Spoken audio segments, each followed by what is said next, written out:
BYC, BNP اور national party کے رہنماؤں اور کارکنوں کے بلوچستان ہائی کورٹ میں MPO3 کیس کی سماعت ہوئی۔ ساجد ترین ایڈوکیٹ نے دلائل دیتے ہوئے کہا کہ عدالت نے ہمارے کیس میں آج کی ڈیڈ لائن دی تھی اور حکومت کو 3 MPO آرڈرز واپس لینے کا حکم دیا تھا، جس پر حکومت بلوچستان نے ایڈوکیٹ جنرل کے ذریعے سماعت پر اعتراض کرتے ہوئے کہا کہ کابینہ کا اجلاس چل رہا ہے اور معاملہ وہیں پیش کیا جا رہا ہے۔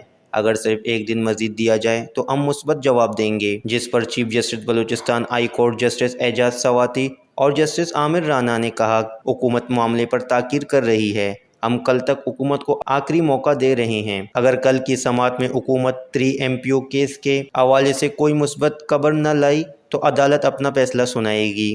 سماعت کل تک ملتوی کر دی گئی۔